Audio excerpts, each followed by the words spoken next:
Muy buenos días Muito bom dia a todos los a todos hermanos os irmãos reunidos allá reunidos lá en Santa Cruz, em Bolivia, Santa Cruz, junto al misionero Bolívia, Miguel junto ao Bermúdez missionário Marín, Miguel Bermudes Marim, el cual o qual estará hoy en la mañana estará hoje en la congregación pela manhã que na congregação pastorea que pastoreia el reverendo o Johnny reverendo Zambrana, Johnny Zambrana, Iglesia La Voz e del Igreja Lugar A Voz do Santísimo, Lugar Santíssimo, y en la tarde e estará à con nuestro tarde hermano estará com nosso irmão Adran reverendo Adran Graz, Iglesia La e Igreja A Estrela Resplandeciente de la Mañana. Resplandecente da Manhã. Hoy, Hoje, jueves 2 de quinta-feira, noviembre 2 de novembro deste ano 2023. 2023. E a todos E a todos os que estão também ali dos diferentes lugares de Bolívia da Bolívia, e e nossa irmã Ruth, nossa irmã Ruth, nosso irmão Gerson e todos os que o acompanham e todos que estão também vendo e escutando através do satélite Amazonas ou da internet. No Evangelho segundo São Lucas, nos diz, no capítulo 10, versículo 13, Ai de ti, Corazín, ai de ti, Betsaida, que se ai de ti, Corazim, ai de ti, Betsaida, pois se em Tiro e Sidom se tivessem operado as maravilhas que em vós foram feitas, há muito assentadas em saco e cinza, elas se teriam arrependido. Portanto, para Tiro e Sidom haverá menos rigor no juízo do que para vós. E tu, Cafarnaum, serás levantado até o céu, até o inferno serás abatida. Quem vos ouve, a mim me ouve. Quem vos rejeita, a mim me rejeita. Mas quem me rejeita, rejeita aquele que me enviou. Voltaram os 70 com alegria, dizendo: Senhor, pelo teu nome até os demônios se nos submetem. Disse-lhe Jesus: Eu vi Satanás como raio cair do céu. Eu vos dei autoridade para pisar serpentes e escorpiões e toda a força do inimigo, e nada vos fará dano algum. Recordem essa escritura do livro dos selos, página 146, onde nos diz que ao mesmo tempo que o diabo cai do céu e se encarna, o Espírito Santo sobe e vem encarnado em um homem. Isso está na página 146 do livro dos selos. E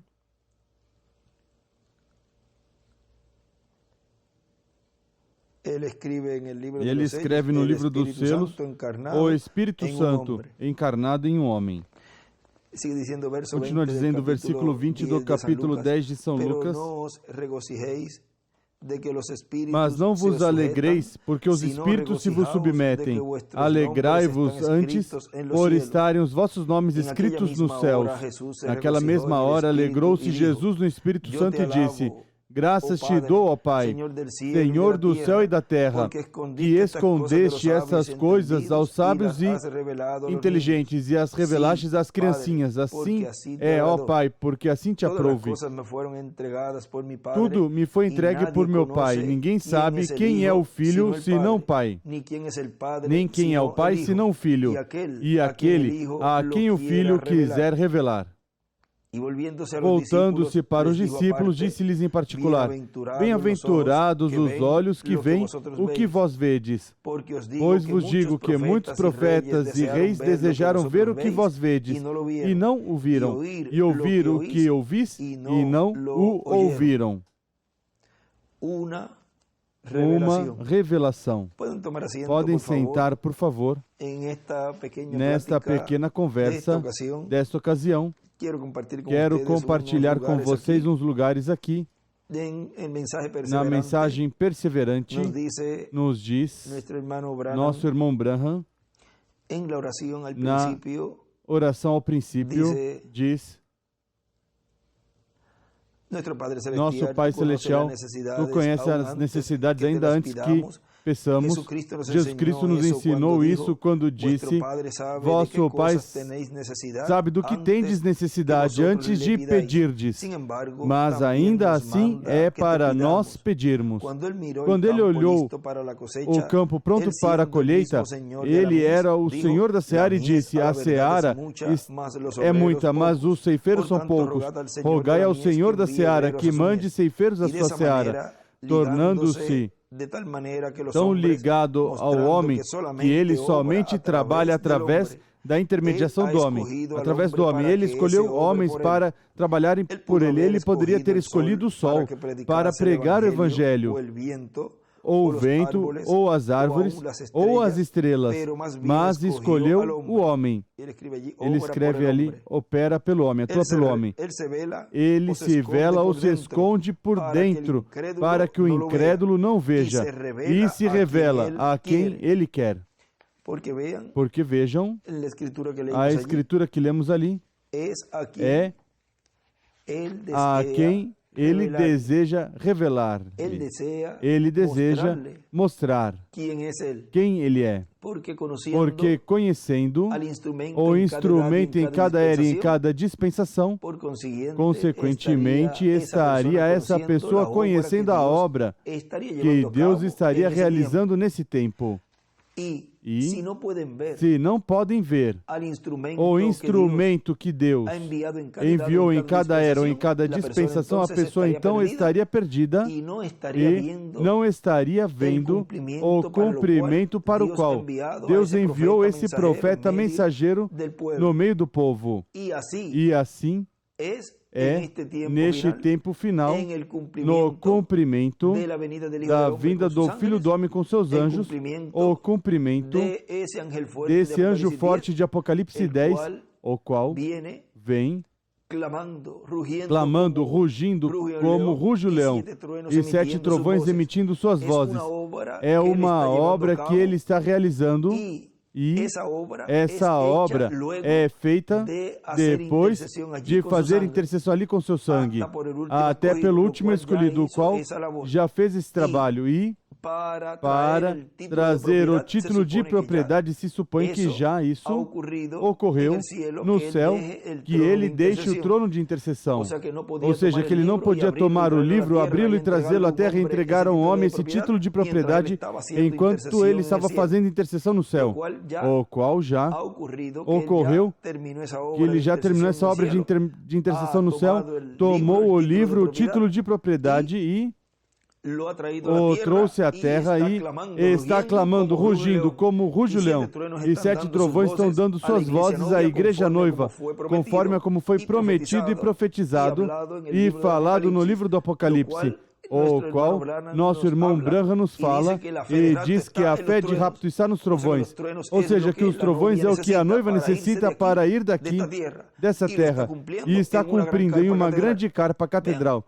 Vejam, tudo isso é trazido à igreja noiva por meio desse instrumento. E todo aquele que vem e recebe o instrumento está recebendo a obra pela qual ele enviou esses ministérios no meio da igreja, para que não se denominacionalize a igreja neste tempo final e cumpra a promessa de dar à igreja noiva a fé de rapto. Quem vê esse instrumento e o recebe em sua alma. Quem recebe profeta, recompensa de profeta recebe, ou seja, as bênçãos que esse profeta traz no meio do povo de Deus correspondente a esse tempo que a pessoa está vivendo. E quem recebe e vê a obra que Deus está realizando por meio dele, automaticamente aí a pessoa tem que estar consciente que isso é por revelação. E já aí diz: Senhor, graças que me revelaste este mistério, me abriste o mistério do 7º selo, e agora estou vendo a obra que estás realizando. Mas por que está vendo? Porque está olhando atrás do véu, está olhando aquele que está atuando através desse véu de carne. Agora vejam outra partezinha aqui, onde nos diz na página 10 dessa mensagem perseverante, diz, encontramos que Sansão, Vamos ver. Página 7, corrijo. Depois passamos a 10. Página 7.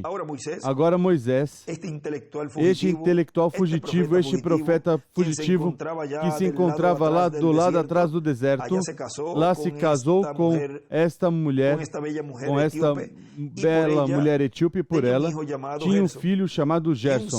E um certo dia, ele, sendo um homem já de 80 anos, andava pastoreando as ovelhas lá pelo deserto e a vista já parecia não ter possibilidades como ministro. Mas, de repente, se encontrou com uma sarça ardendo com fogo que não se consumia, mas continuava ardendo. Ele se afastou do caminho para ver o que era. E, de repente, entrou na presença de Deus e escutou a voz de Deus. E era a coluna de fogo na sarça falando com ele. E antes, quando estava tão atemorizado de até se aproximar do Egito, sabendo que o faraó lhe tiraria a vida, mas agora não havia nada que podia atrapalhar. E algumas vezes, quando um homem esteve na presença de Deus e escuta a voz de Deus, ele faz coisas tão irracionais ao modo de pensar normal das pessoas que parece ridículo. E agora vemos um homem que temia se aproximar do Egito, até com exército, o qual teria formado de todo o povo escravo. Mas aqui o vemos no dia seguinte, um homem de 80 anos, com a barba até a cintura, sua cabeça careca brilhando no sol, trazia uma vara torta na mão, a esposa sentada numa mula com uma criança no colo, indo com os olhos erguidos, glorificando a Deus. Onde vai, Moisés? Eu vou ao Egito para tomar o posse. Isso foi depois que ele teve o encontro com Deus ali. A invasão de um só homem. Por quê? Porque ele tinha estado na presença de Deus. Ele viu o que Deus podia fazer com uma simples vara. Ele não sabia o que Deus faria com um exército, mas sim sabia o que podia fazer com uma vara. Recordem que Deus estava mostrando ali todo esse poder do qual Deus estava dando a Moisés para ir e libertar o seu povo, o povo que estava escravizado. E eu não sei o que poderá Deus fazer com as denominações, mas sim sei o que Deus, mas sim sei o que pode fazer com um só homem que se renda completamente à vontade de Deus. É tudo quanto ele necessita, uma só pessoa. Você. Então pode ser perseverante. Nada pode te deter. Agora vejam aqui como ele diz: eu não sei o que Deus poderá fazer com as denominações. Deus não trata com as denominações. Deus não trata com as organizações. E mais quando está isso já falado, que as denominações é morte. Portanto, Deus não está aí na morte. Mas sim sei o que pode fazer com um só homem que se renda completamente à vontade de Deus. É tudo quanto ele necessita, uma só pessoa, que é você. Então pode ser perseverante, nada vai detê-lo. Moisés tinha entrado na presença de Deus e tinha escutado sua voz num milagre, um sinal. Ele sabia que Deus era um fogo consumidor e aqui o estava vendo numa coluna de fogo, numa sarça. Ali se esqueceu de toda a sua educação e toda a sua teologia. E ele estava consciente de uma só coisa: que existia um Deus, e ele agora tinha suas ordens, e uma vara torta era mais do que suficiente. Ele tinha estado na presença de Deus. Ele desenha uma pedra angular e as eras e a flecha para a pedra angular. Onde está a presença de Deus? No lugar santíssimo, na era da pedra angular.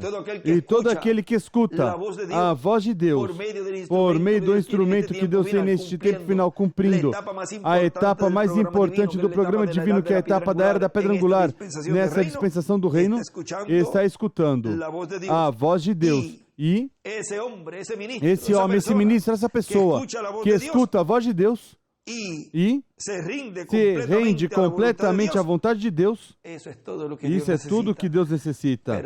Pessoas se rendendo ao Senhor, à vontade de Deus, a receber o que Deus traz por meio desse mensageiro. Agora vejam na página 8, continua aí dizendo uma partezinha a mais. Não importa quantos homens treinados o Egito tivesse, nenhuma dessas coisas não significava nada para Moisés. Ele esteve na presença de Deus e era perseverante. E estava descendo ao Egito para tomar o mando, a posse, contra dezenas de milhares de homens bem treinados que tinham escudo e tudo. E ele com só uma vara torta. Pare-o se puder. Parem. Tentem parar a uma pessoa que se renda completamente a Deus. Parem-no se podem. Esse escolhido de Deus vai direto a acertar no alvo. Vai direto a acertar nas promessas deste tempo final. Ou qual é a sua transformação? Nada pode pará-lo, nem nenhuma circunstância. Porque se encontrou com Deus. Onde? No lugar santíssimo. Todo aquele que está no lugar santíssimo se encontrou com Deus. E não há ninguém que possa pará-lo. Mas a verdade é que não houve nada que podia impedir a passagem. E assim foi. Ele chegou ao Egito e tomou posse, porquanto era perseverante. Ele sabia com certeza absoluta que esteve na presença de Deus e tinha escutado a voz de Deus, saindo da presença de Deus. Amém. E não somente era uma voz, mas era uma voz escritural. E ele escreve ali, uma voz escritural, escriturística. Agora vejam, na página 10, onde vamos ler aqui essa partezinha aqui. Encontramos que Sansão foi outro grande juiz em Israel. Agora muitas pessoas imaginam Sansão tendo uns ombros como as portas de um celeiro, mas não havia nada misterioso em que um homem de tal corpo pudesse pegar as portas da cidade de Gaza e sair andando com elas ou apanhar um leão e fendê-lo. Ou seja, se chega a ter esse tipo de corpo, não haveria nada misterioso. Mas Sansão era um homem muito pequeno. Como diríamos, no linguajar popular, um nanico, o filhinho da mamãe, e cabelos cacheados, muito apegado à mamãe. E tinha 7 cachos. Qualquer um poderia entender que um homem grande, de digamos 3 metros de altura, pudesse tomar um leão e o despedaçasse. Seguro. Mas o estranho era esse homem tão pequeno que aparentava ser tão fraco até que o Espírito de Deus pousava sobre ele. Então, já não era Sansão, mas o Espírito do Senhor. Por isso mesmo, não foram os apóstolos, porque Jesus os escolheu. Quase todos eles, praticamente todos eles sem instrução suficiente para assinar o próprio nome. Ele não escolheu sacerdotes preparados, também não escolheu teólogos, escolheu pescadores e pastores de animais.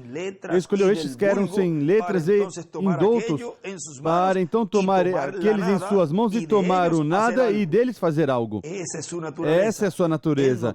Ele não toma os eruditos, nem os tremendos colégios, toma o melhor aquele que sabe que não é nada, onde ele mesmo pode entrar e dele fazer algo.